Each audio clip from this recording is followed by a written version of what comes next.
Hey everybody, welcome. It's your boy AJTRIP.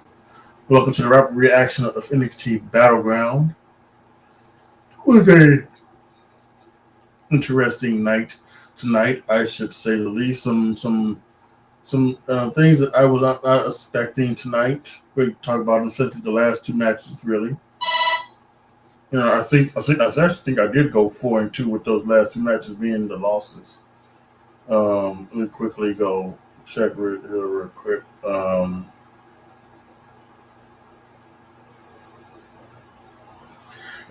I was actually 3-3. I was 3-3 actually.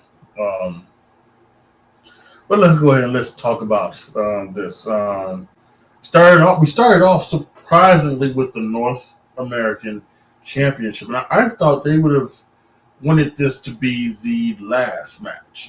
First this is the inaugural match for the title. This could have been I thought this could have been like the last match. But they put it on first.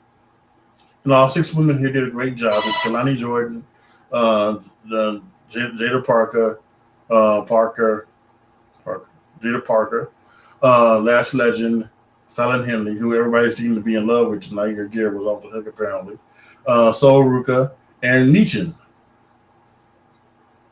And it was a unreal and to the match. There was some great things. I think they were spots were safe, especially with a few of those guys still being very young. So they kept spots relatively safe and relatively clean. There was that one spot where they did a ladder bridge at the very beginning of the match. Jada Parker makes a ladder bridge between the ring and the announce desk, and then later on in the match, all four or five of them take Last Legend and dump her onto the ladder, which was just insane. Um, a couple times we were looking for how was Soul Ruka gonna get the how was she gonna get the Soul Snatcher on some people, and she did, and they did agree. She got the Soul Snatcher on Jada Parker, I believe, and then she went and get the Soul Snatcher on Fallon Henley, and then so that was cool. And then after some breaking, it was down to Meechin and Kalani Jordan. Meechin got kicked by Kalani Jordan. She fell on top of a ladder, which is kind of an interesting thing. But then Kalani Jordan went to her top, hit the springboard, split-legged moonsault with Meechin onto the ladder. Then she climbed up, got the North American title, and won. So, so yeah, that was that was kind of surprising. I didn't, I can't say that I think I could see everybody winning, but I really had based it down really to three people. I really thought it was going to be Soul Ruka, Last Legend, Jada Parker. And even though I thought Fallon Henley would be a choice, Kalani Jordan could be a choice, I didn't think Meechin was going to be a choice. But after that happening, it just was what it was. And so Kalani Jordan wins. Good on her. Guys, apologize for yawning. Just sleep is just not sleeping. Like the math isn't mathing, the sleep is not sleeping.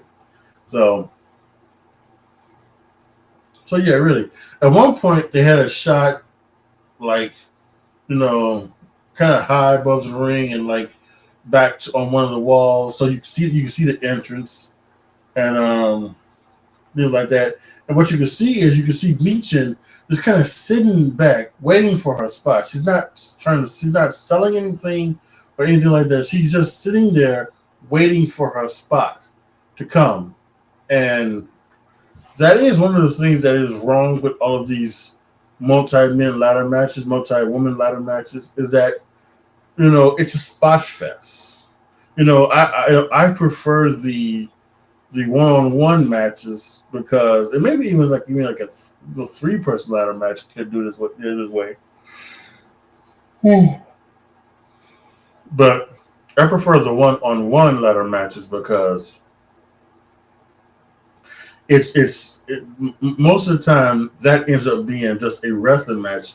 it has a ladder in it, and that's why like Sean and Razor, both 1 and 2 are like the OGs, and they're like the best ones because it's just a match with a ladder in it. You know, that's all it is. It's not the spot fest that it's become. Not, don't get me wrong. TLC, TLC 1, TLC 2, and TLC 3 were all spot fests and were all great. They were all 5 stars. But I still think that the one-on-one matches are the better ladder matches. But yeah, so Kelly Jordan wins. She's the North American champion, and it's good on her. You know, at one point backstage, she met up with Sexy Red and her crew, who was the host of this thing. Which, by the way, I said this. I put this on Twitter. And I'll say it here. I am glad that she is a fan of wrestling. In particular, a fan of the WWE, the NXT, Shawn Michaels, right? I'm a fan because the people who are fans of her, who may not be into wrestling or may not have even thought about trying to be into wrestling, knowing that she is into wrestling, they go, hey, Sexy Red is into wrestling. You know, maybe I should get into it. Maybe I should watch. I'll watch NXT because she's on it. I'll watch NXT Battleground because she's on it. So I think that's always a good thing, right? But even with all that being said, she is just like so unappealing. You know, the way she sounds and the way she talks and and her and the twerking all the time and everything like that. It's just it's very unappealing. And hopefully this is the last that we've seen of Sexy Red, on any type of NXT program. But that's neither here nor there. Just congratulations to Connie Jordan, first ever North American Women's Championship, and of course, those of y'all who are, who like this type of thing, I mentioned it in my predictions video. I'll mention it here. There were 5 black women in this match, and if you're looking at me like I'm crazy right now, Sol Ruka is half black. Michin is half black. Yes, I know. Maybe you didn't know, maybe you did know. Maybe you knew about Michin because her story, she's been around longer. Me and Yum has been around longer, so you maybe knew that she was, half black. But some of you are still being like, having your mind blown about Sol Ruka. So, and obviously, yes, because it's just not that. It's just like, what? So whatever. But yeah, so Kalani Jordan, she's the inaugural, and obviously that means she's the first black women's North American champion. So again, for those people who like that kind of thing, that's that kind of thing those people like. So there you have it. The match, I gave it 4 1/4 star. Again, I thought it was really well done. The spots they did were safe and executed very well. So there you have it. Next was the NXT Tag Team title match between Axiom and Nathan Frazier against the Good Brothers, OC, Carl Anderson, and Luke Gallows. This was another very good, well wrestled match. Again, I said this about Frazier and Axiom at one point. I think when they were wrestling Breaker and Corbin. They need to, and slow down. And that's kind of weird because that's their thing.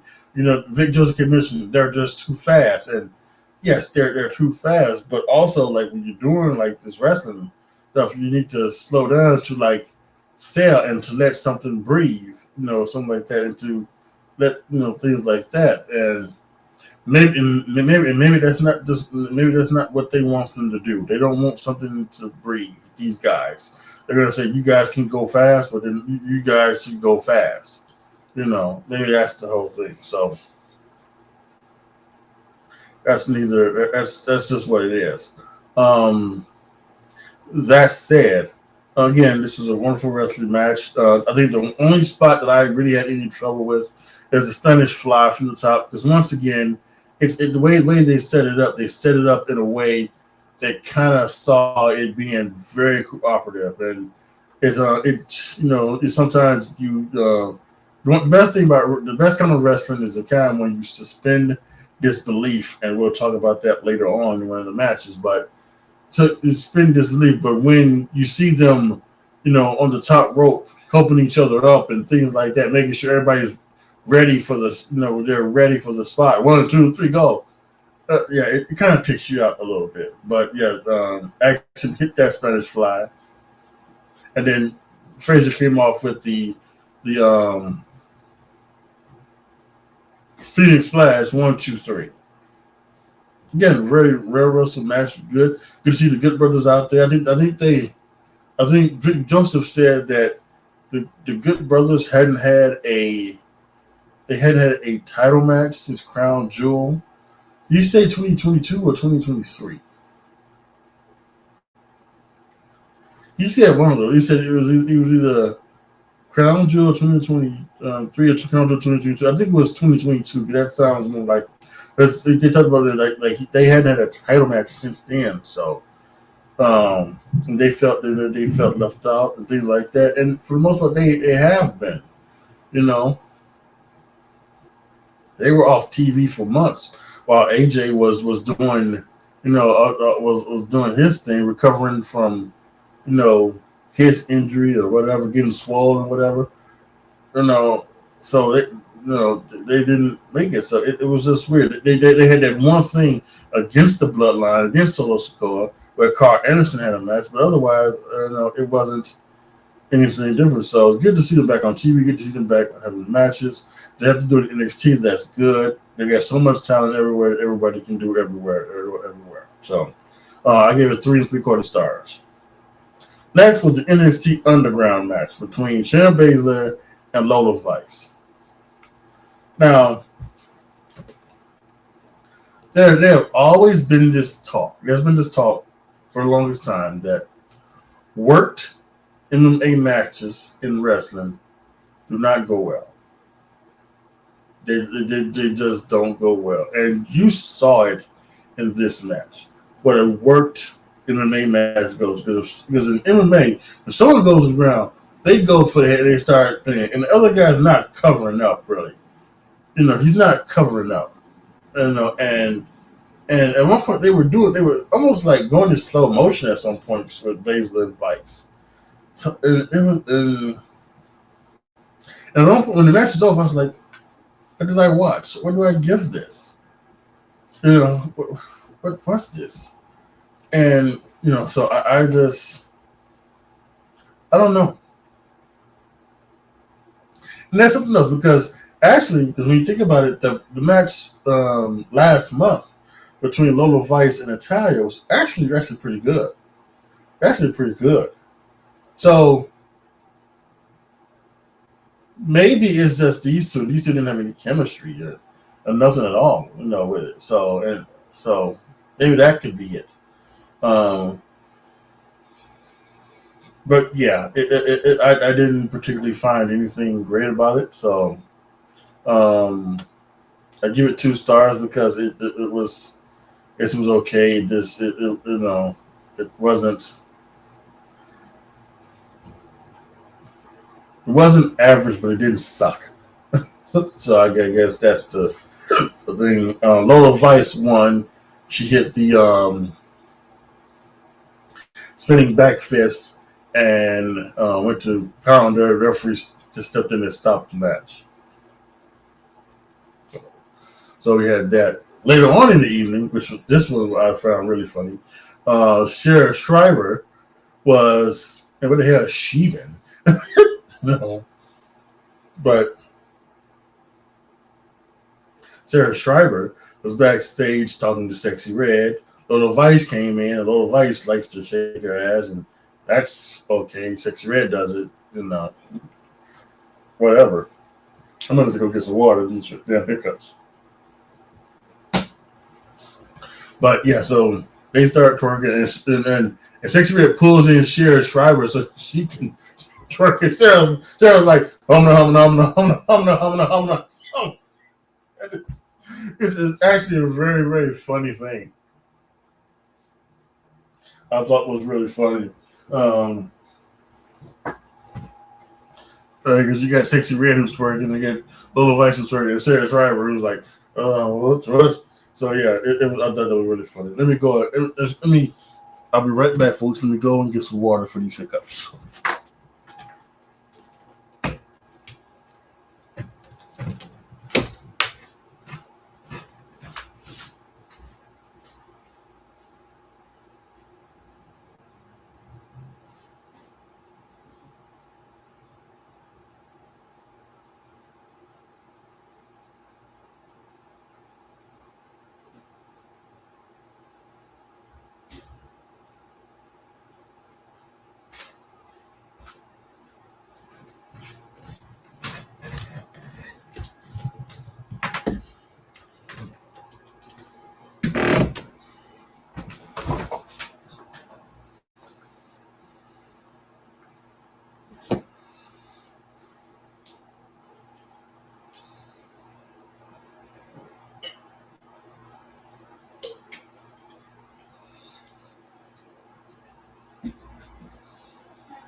All right. So next was the men's North American title match between Obafemi, Joe Coffey, and Wesley. And by the way, this one, why is Joe Coffey the single and not Wolfgang? I mean, you would think that the Coffey brothers, Joe and Mark Coffey, would be the tag team, and Wolfgang would be the single. But it's actually like Mark and Wolfgang who are the tag team, and then Joe is the one that does the single stuff. So I don't know. I didn't get that. But anyway, this match was very good as well. Obafemi just started, shines bright. I mean, really, he is going to be. He is going to be when he is able to really get it. He is going to shine. He's going to be on that main roster, and he is going to literally just he's going to be Gunther 2.0. And I'm thinking he's already going to be Gunther 2.0 with the men's North American Championship. But he's got an opportunity to be Gunther 2.0 on the main roster with the Intercontinental or United States Championship. This is a match. At one point, Obafemi has Wesley. He's on the second rope, and he launched him on top of Joe Coffey, which was insane. It was just some interesting stuff. Gallus got involved, took out Obafemi, and at one point where they had the camera shot, I knew Obafemi was going to rise behind him, and that's exactly what happened. We rode behind them and threw their heads onto the apron, threw them into the stairs, got into the ring. Took care of business, did what they had to do, everything like that. Was very, very fun, very exciting match, and Obafemi won. So 3.5 stars. Again, that was a very good match, and Obafemi is just gonna keep on keeping on. He's going to keep getting better and better, and it's just going to be amazing to see how he ends up being. So yeah.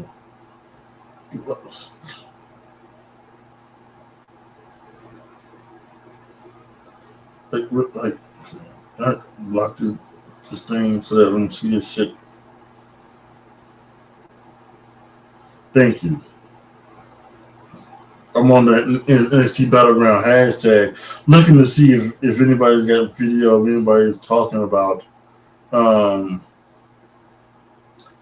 know, because I don't know that, but it's just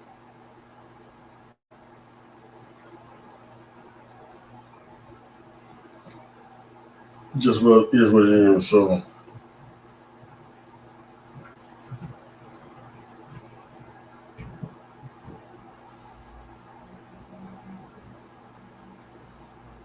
all right. So next was the NXT Women's Title match between Roxanne Perez and Jordan Grace from TNA Wrestling. At some point, something happens, and it looks like she's Jordan Grace is either like, I mean, she had on an earring, and the earring will get torn off, or she got some type of cut in the back of her head because she's bleeding. She gets blood on the face and blood on the mat, and blood is smeared over on Roxanne Perez's body. So the story here was that obviously Roxanne Perez wanted to negate Jordan Grace's power and strength by working on the arm, which is a great story to tell. I really think it is a great story to tell. And Jordan Grace, kept making a comeback. She kept stopping some of the things that Roxanne Perez was trying to do, and they were working on arm. I thought that was a really good story that they were telling. That was really well executed between both women. At some point, Tatum Paxley comes out, and we get close to the end. Tatum Paxley comes out, takes the TNA Knockouts Championship, and starts walking away with it. And Ash by Elegance from TNA, formerly known as Dana Brooke, comes out and stops her. But Jordan Grace comes out there, knocks out Tatum Paxley with the belt, and then goes and takes a swing at Ash with the belt. She gets in the ring, and then they do some more moves, and then it came back with Jordan Grace went for the Juggernaut driver, but Roxanne Perez reversed it into a cutter, and then she did hit Pop Rocks for the victory. 1, 2, 3. Jordan Grace. Roxanne Perez wins, retains the NXT Championship. Now, again, like I said, well wrestled match, loved the story. Finish was even creative, right? To somewhat. That's why I gave it 3.25 stars. But here's the deal with me, and I put, again, there's another thing I also put on Twitter. I am tired of seeing Roxanne Perez beat women that she should not be beating. Again, I'm gonna say this: Roxanne Perez is as if 5 feet tall, if that, maybe even shorter. She's maybe even less than 90 pounds. She's a small woman, very small woman. Jordan Grace is this big juggernaut of a woman. To me, if you were going to have Roxanne Perez beat Jordan Grace, first of all, the right story was right. Work on the arm, work on the thing. She locked it at one point. She locked in the crossface. The thing would be is for Jordan Grace, after being in the crossface for minutes on end, to pass out. That she couldn't take the pain anymore. But to just have Roxanne Perez beat her, and basically kind of beat her even clean as well, it's just ridiculous. I mentioned earlier about suspending disbelief, and this is what I was talking about. Because for me, I cannot suspend my disbelief with Roxanne Perez. She is beating people that she should have no thing beating the way they are beating it, having her beat them. and that's just what it shouldn't be. And it's getting kind of tiresome. It is. It's getting kind of tiresome because we're in a new era where it's just seems like it should be more sensible and it should be more, you know, things should make sense and things should be more believable in this new era. But to a certain point, we still are doing some unbelievable and not in a good way stuff. And this is one of them with Roxanne Perez. And so, and again, like they're gonna put on the main roster. I don't know, no idea what that she's gonna do on the main roster because everyone on the main roster is bigger than her, except Zelina Vega. So if you beat Zelina Vega clean, yeah, that's the way it should be. But is you really gonna have Roxanne Perez? Who did Roxanne Perez be on the Raw after Mania? Should beat Indy Hartwell. Indy Hartwell is 5'10". Why is she getting beat by someone who is maybe 4'10", a foot shorter than her? No, it's just the thing for me. So I was disappointed in that as well. I was disappointed a little bit of maybe not pulling the trigger on having TNA, having the TNA wrestler hold your championships. I wasn't, I thought that, this could have been good promotion to have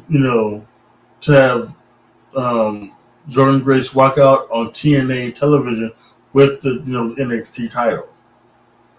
With all due respect, those who are going to be watching TNA wrestling, are you going to want to see Tatum Paxley on the show? Are you going to see Roxanne Perez, whatever she is? Are you going to see Roxanne Perez, talking to, TNA, wanting her rematch at Against All Odds or whatever it is? And that still may happen. She may go to TNA and challenge Jordan Grace for the Knockouts title at Against All Odds. That may happen, but who knows? We'll just wait and see. And finally, the NXT title match: Ethan Page versus Trick Williams. Again, here I'm kind of wondering what this was about as well. I picked Ethan Page, and what I thought would happen was Ethan Page would maybe win by disqualification or count out, something like that, so that he wouldn't lose his first match. But he did.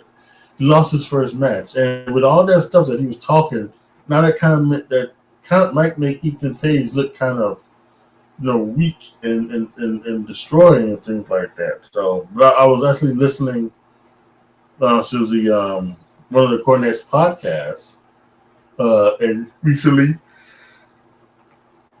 because he said that when the challenger loses a title match, what you want to do is you want to put him on TV right away and get him wins.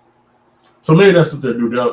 He'll have a match on NXT this Tuesday, and he'll get a win, and he'll get some more wins as the weeks keep rolling on. But I found it kind of interesting that they still wanted to they still beat him in his first match on NXT. The match, it was okay. It was a fun match. I gave it 3 stars. I thought it was okay.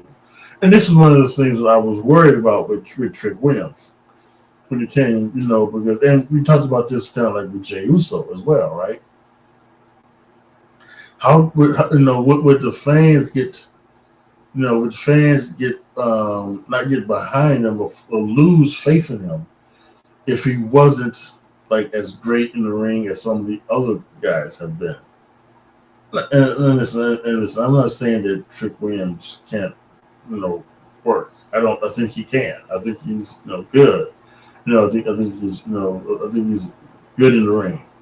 But, like some of the fans they're kind of snobby and they may want great. They want 5-star classics and they want you know they want to be able to chant this is awesome and this is awesome and maybe it's not supposed to be awesome. Maybe it's just supposed to be what it's there to do, and that's to tell the story, and make the finish,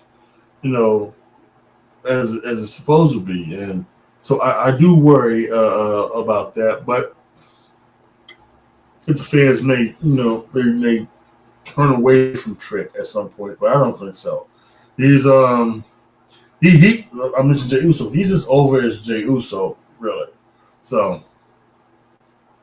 yeah. It was, again, really good. I thought that was a very nice match.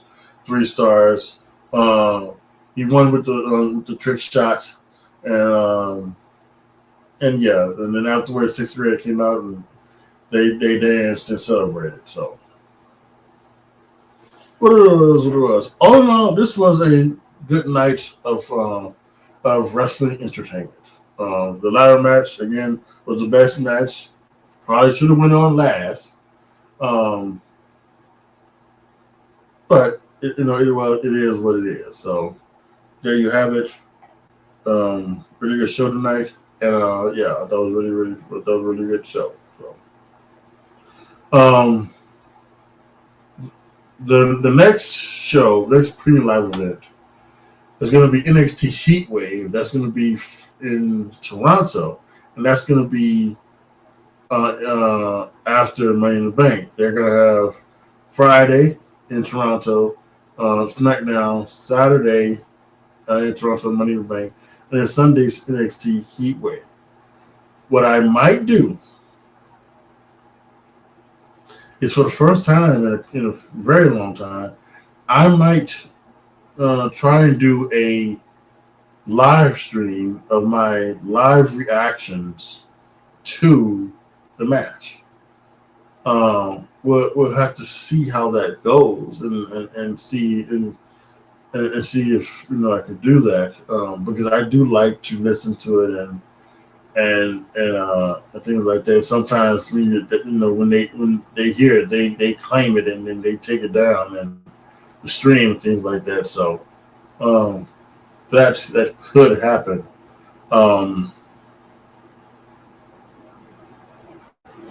Yeah, so we'll have to wait and see if that's something that does happen. But anyway, yeah. So, but we'll wait and see. But the next rapid reaction is this Saturday for Clash at the Castle. So make sure that you are going to be here for that. Click the notification bell.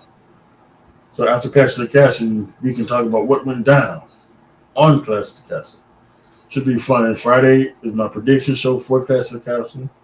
Then we're going to get that. You can click the notification bell into your notifications as well. So there you have it. Post your comments down below. Tell me what you guys think. Let me know what you guys thought of NXT Battleground. Let me know what you guys thought of my ratings. Like the video, share the video, subscribe to the channel. And as always, thank you guys so much for watching. This is your boy, AJTRIP, signing off. As always, be good to each other, y'all. Be careful out there. And I'm out.